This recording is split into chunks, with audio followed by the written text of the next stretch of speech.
গত ভিডিওতে আপনাদের দেখিয়েছিলাম আমরা কিভাবে অযোধ্যা পাহাড় পৌঁছেছিলাম। প্রথম দিন কি কি দেখেছিলাম আর সঙ্গে দেখিয়েছিলাম আমাদের থাকার জায়গা কল্যাণ রিসর্ট।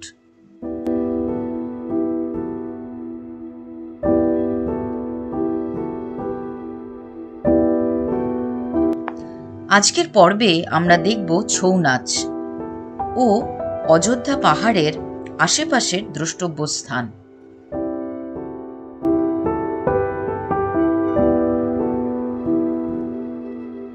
সুপ্রভাত। অযোধ্যা হিলসে একটা সুন্দর সকাল। আমাদের ব্রেকফাস্ট হয়ে গেছে। আজকে আমরা লোকাল সাইট সিন করব। নর্মালি আমরা এরকম করি না, জঙ্গলে জঙ্গলে ঘুরে বেড়াই, কিন্তু এবারে ইচ্ছা হয়েছে যে আমরা লোকাল যে সাইট সিনগুলো আছে সেগুলো করব। তো এই গাড়ি আসবে, ড্রাইভার খাচ্ছে, আমরা ড্রাইভার এলেই বেরিয়ে যাব। সারাদিন ঘোরার জন্য রিসর্ট থেকেই একটা গাড়ি দেওয়া হয়েছিল। মোট 12টি পয়েন্ট দেখাবার কথা। পুরো দিন ঘোরার জন্য খরচ পড়েছিল 3000 টাকা। গাড়ি এগোনোর পর চোখে পড়ল অরড় ডাল গাছ। এই অঞ্চলে অরড় ডাল চাষের বেশ আধিক্য আছে।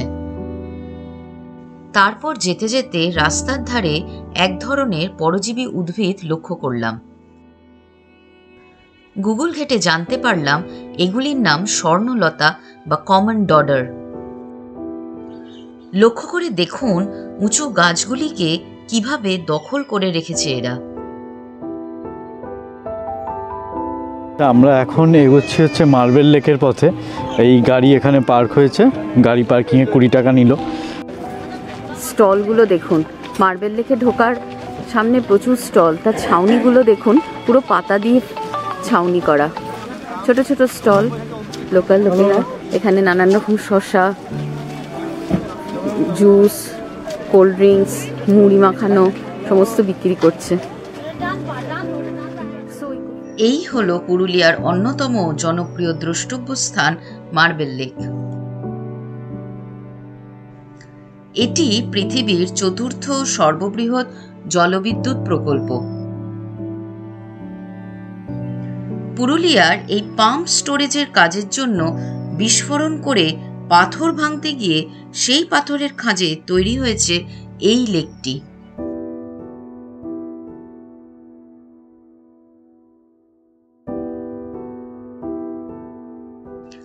গভীর খাদে নীল জলরাশি, তাই এই লেককে নীল লেকও বলা হয়।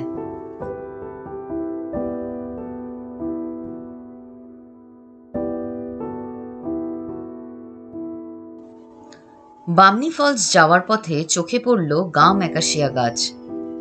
গাড়ি থেকে নেমে পড়ে তার হলুদ ফুলগুলো খুব কাছ থেকেই নিরীক্ষণ করতে লাগলাম। দেখতে দেখতে আমরা পৌঁছে গেলাম বামনি ফলসে। হ্যাঁ, আমরা এখন বামনি ফলসে যাব। এই যে রাস্তাটা সিঁড়ি দিয়ে নেমে যাচ্ছে, এটা বামনি ফলসের দিকে এগোয়। বামনি ফলসের নিচ অবধি পৌঁছতে প্রায় 500টি সিঁড়ি নামতে হয়। খেজুর পাতা দিয়ে ফুল বানাচ্ছে স্টিক স্টিক করে, কি সুন্দর।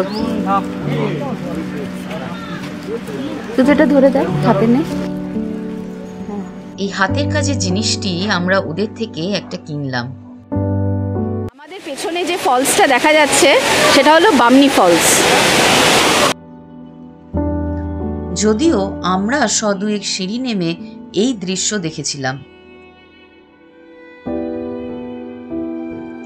ঝর্ণার নিচ অবধি আমরা যাইনি, আপনারা চাইলেই যেতে পারেন।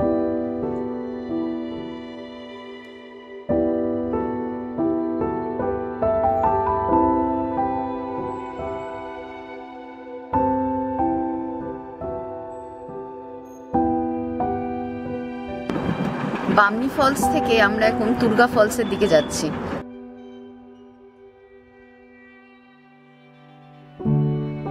এর পরের আমাদের গন্তব্য ছিল তুর্গা ড্যাম।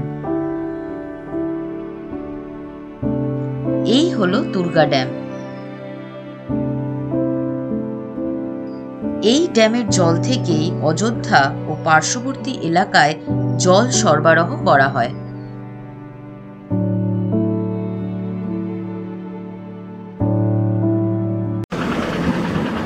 দুর্গা ড্যাম দেখে আমরা এখন যাচ্ছি চড়িদা গ্রামে। এর অপর নাম মুখোশ গ্রাম। এই গ্রামে ছৌ নাচের মুখোশ তৈরি করা হয়। এই হলো চড়িদা গ্রাম। পেছনে লক্ষ্য করে দেখুন, প্রচুর মুখোশ বিক্রি হচ্ছে। গ্রামের মানুষই মুখোশ তৈরি করে। আমরা এক এক করে দেখে নেব।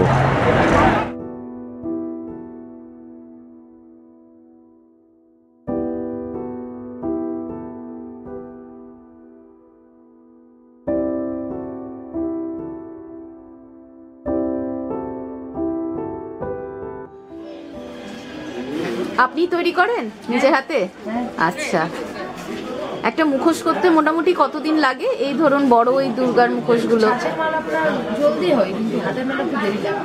আচ্ছা, এই 280 টাকা দিতে বল। রঙগুলো ফেব্রিক কালার। Fabric colour. আচ্ছা, নাকি কোনো ডাইরেক্ট একেবারে এ থেকে মার্কেট থেকেই কিনে আনো রঙগুলো, না তৈরি করো রং? কিনে আনো। আচ্ছা, মানে অনেক সময় হয় কি নিজেরা অনেকে তৈরি করে রং? না, নিজে কিনে আনো। আচ্ছা। এখানে একটা মিউজিয়াম আছে, ছৌ মুখোশ মিউজিয়াম। চলুন দেখি মিউজিয়ামটা। এখানে বিভিন্ন শিল্পীর তৈরি করা মুখোশ ও পুতুল সংরক্ষণ করে রাখা হয়েছে।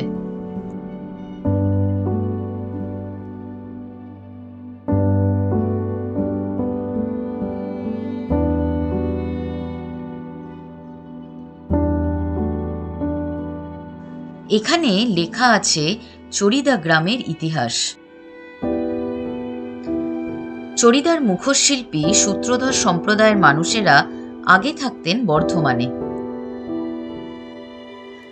আজ থেকে 150 বছর আগে বাগমুন্ডির রাজা মদনমোহন সিংদেও তাদের এই অঞ্চলে নিয়ে আসেন রাজবাড়ির প্রতিমা তৈরি করার জন্য। চড়িদার 115টি পরিবারের মধ্যে 300রও বেশি মানুষ এই শিল্পের সঙ্গে যুক্ত। এদের মধ্যে প্রায় 100 জন মহিলা।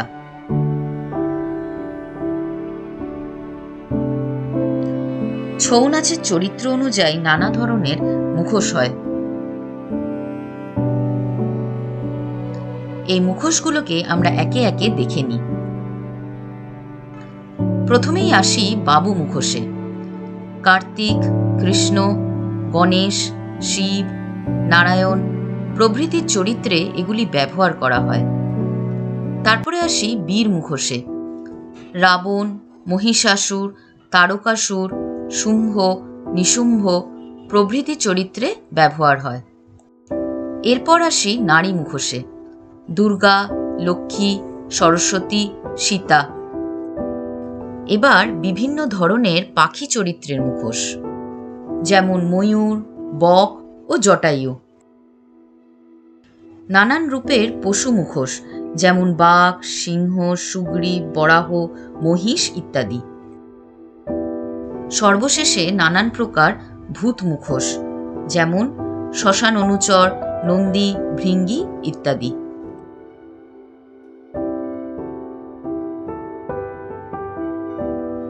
প্রত্যেকটি মুখোশের ব্যবহার আমরা ছৌ নৃত্যে দেখতে পাব। দয়া করে সম্পূর্ণ ভিডিওটি শেষ অবধি দেখুন। ঘণ্টাখানেক ধরে আমরা এই চড়িদা গ্রামে ঘুরলাম, শিল্পীদের সাথে দেখা হলো, তাদের মুখোশ দেখলাম, তাদের কাজ করাও আমরা দেখলাম, কিছু মুখোশ আমরা কিনলামও। খুব ভালো একটা অভিজ্ঞতা হলো। দুপুরবেলা লাঞ্চ সেরে আমরা চললাম মাঠাবুরু বা মাঠা পাহাড়ের উদ্দেশ্যে।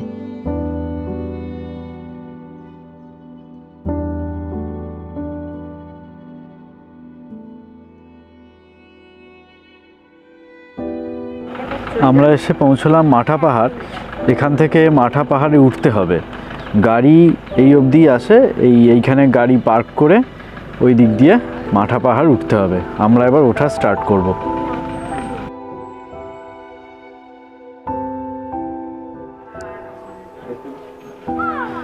আচ্ছা, বিকেল 4টের পর কিন্তু মাঠা পাহাড়ে ওঠা নিষিদ্ধ।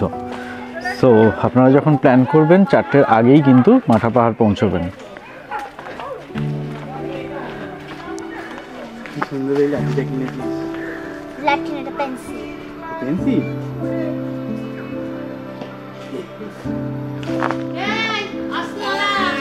প্রবুদ্ধ আর পথশ্রী রেস্ট নিচ্ছে। মোটামুটি আমরা কটা কভার করলাম? 158 সিঁড়ি অলরেডি কভার করেছি। হ্যাঁ, আমরা কাউন্ট করতে করতে যাচ্ছি, দেখি আর কটায় গিয়ে শেষ হয়। আমিও হাঁপাচ্ছি।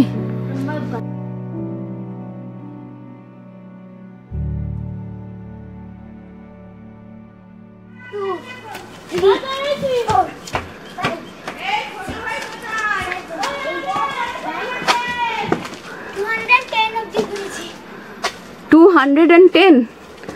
দাঁড়া, আমি পৌঁছচ্ছি তোর 210 অবধি, তারপরে আমি গেলে কাউন্টিং শুরু করবি। বলেছি এই জায়গায় যদি থাকা যায় ভোরবেলা কিন্তু হাঁটতে খুব ভালো লাগবে। হাঁপিয়ে গেছি এতগুলো সিঁড়ি উঠে। এই আমাকে না, বল কিছু, কি বলবো? কিছুটা বল। ওই যে 245 উঠেছি। এবার হচ্ছে খাড়া পাহাড়, আসল রাস্তা, পাহাড়ি রাস্তা, প্রচুর বোল্ডার আর লাল মাটি। গ্রামের মহিলারা ওপরের জঙ্গল থেকে প্রচুর কাঠ কেটে মাথায় নিয়ে আসছে, তাদের সাহায্য করছে একটা লাঠি নামার জন্য।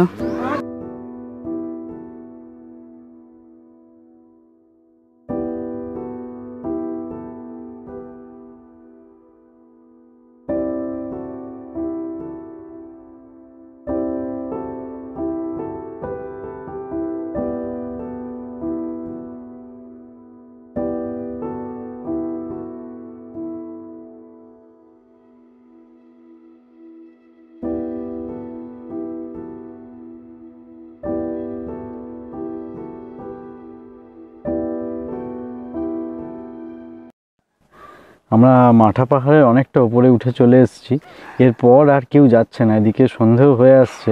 তো আমরা ডিসাইড করলাম যে এই অবধিই যাই। এরপরেও নাকি একজন লোকাল মানুষ আসছিল কাঠ নিয়ে, তাকে জিজ্ঞেস করলাম, তিনি বললেন যে এখনও অনেকটা যেতে হবে। তো যেহেতু সন্ধে হয়ে আসছে, তো সেহেতু আজ ঠিক করলাম যে আর উঠবো না। তো আপাতত এখানে বসেই একটু গল্পগুজব করে এবার নেমে যাব। তবে আশাটা কিন্তু খুব থ্রিলিং হলো, খুব ভালো গেল। নামার রাস্তাটা কিন্তু বেশ স্লিপারি, খুব সাবধানে নামতে হবে। তবে একটা ব্যাপার কি, নেক্সট যে পুরুলিয়া ট্রিপ করব সেটা অবভিয়াসলি মাঠাবুরুতে করব। জঙ্গলটা আমার ভীষণ ভালো লাগলো, যেহেতু এখানে থাকছি না তাই বেশিক্ষণ টাইম স্পেন্ড করতে পারছি না, আমাদের যেতে হবে। তো নেক্সট ট্রিপ এখানেই করব। এখানে যে হোমস্টেগুলো আছে বা রিসর্ট আছে ওখানে থাকবে, থেকে এই জঙ্গলটাকে এক্সপ্লোর করবো। আমার ভীষণ ভালো লেগেছে জঙ্গলটা। তো দেখা যাক। মাঠা পাহাড়ের পাদদেশে তৈরি হয়েছে পলাশ গ্রাম ইকো রিসর্ট। মাঠাতে সময় কাটানোর জন্য বেশ ভালো একটা ঠিকানা চোখে পড়ল।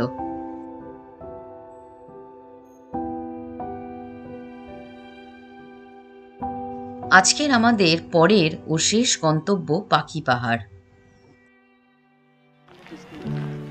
পাখি পাহাড়ে এসে পৌঁছেছি। এখান থেকে পাহাড়ের গায়ে বিভিন্ন পাখির ছবি আঁকা আছে, তো সেগুলো দূর থেকে দেখলাম।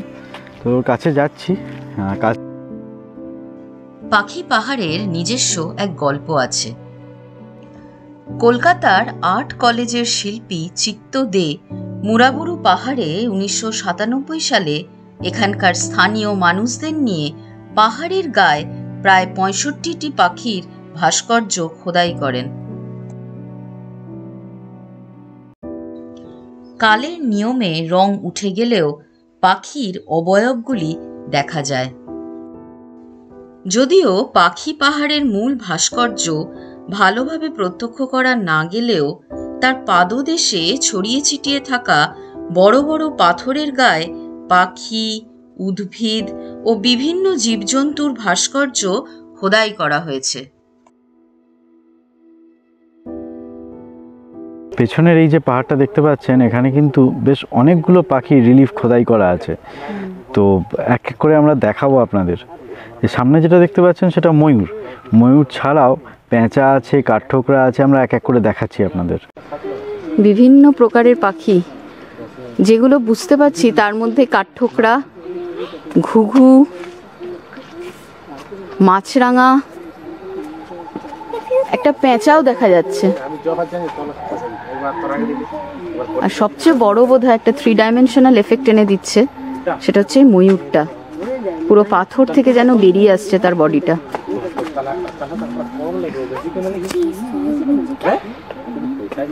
কেউ তাই একইভাবে সেই পেঁচা, কাঠঠোকরা, শালিক, কাক, মাছরাঙা,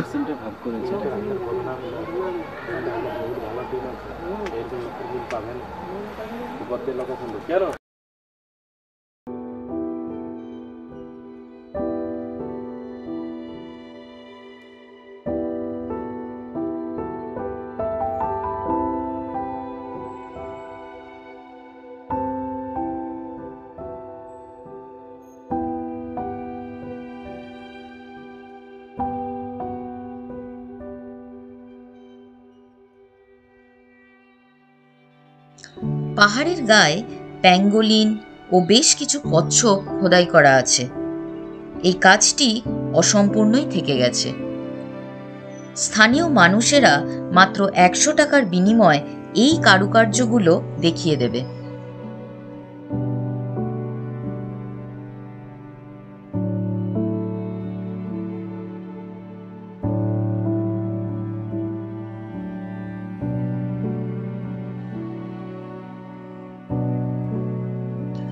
এই যে চায়ের দোকান দেখছেন, এটি সম্পূর্ণ মহিলা সমিতি দ্বারা পরিচালিত। তারা নিজেদের হেঁসেল সামলে এই জঙ্গলকে পরিষ্কার রাখা এবং এখানে আসা পর্যটকদের পাখি পাহাড় সম্বন্ধে গাইড করার কাজ করে চলেছেন।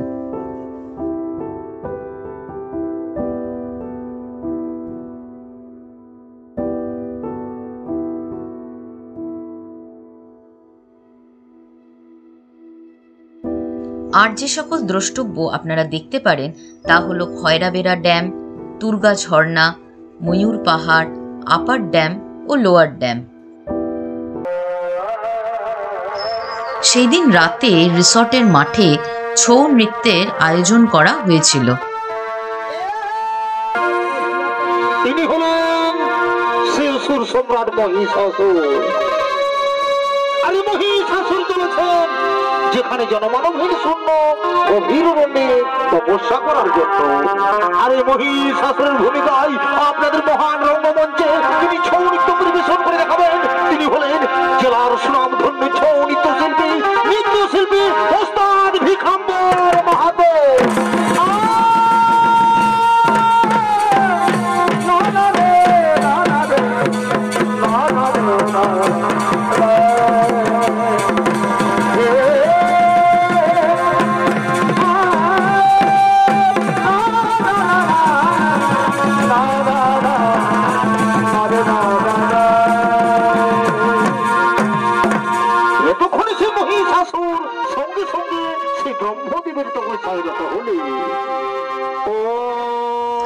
ছৌ নৃত্যের মধ্যে দিয়ে প্রধানত রামায়ণ, মহাভারত ও পুরাণের কাহিনী ব্যক্ত করা হয়।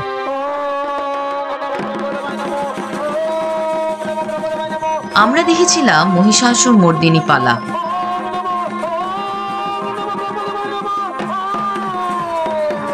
ছৌ নৃত্য এইরকমই খোলা মাঠে হ্যাজাক জ্বালিয়ে সারা রাত ধরে পরিবেশনা করা হয়।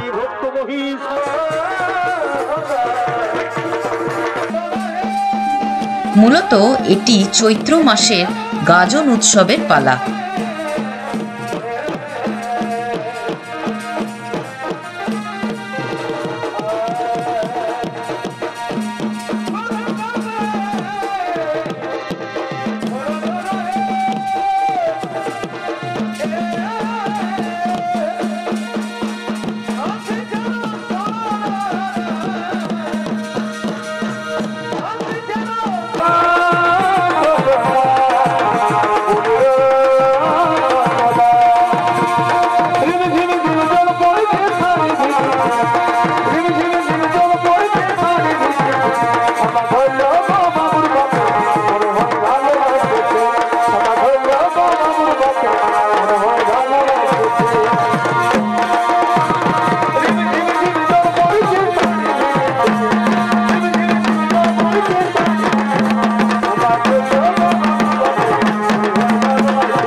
পুরুলিয়ায় শাস্ত্রীয় নৃত্যের অভাব থাকলেও লোকনৃত্যের কোনো অভাব নেই।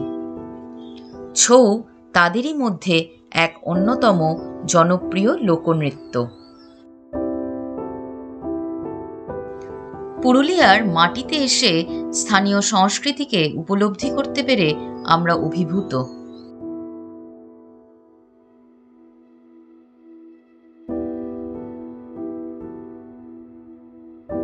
আমাদের অযোধ্যা পাহাড়ের ভ্রমণ কাহিনী এখানেই শেষ হলো। চোখ রাখুন আমাদের নেক্সট ভিডিওর জন্য। যদি এই ভিডিওটি ভালো লেগে থাকে তাহলে অবশ্যই লাইক ও সাবস্ক্রাইব করবেন আমাদের চ্যানেল ট্রাভেলস আনলিমিটেড। বেল আইকনটা প্রেস করবেন যাতে নেক্সট ভিডিওগুলো আপনারা খুব সহজেই দেখতে পান। Thank you.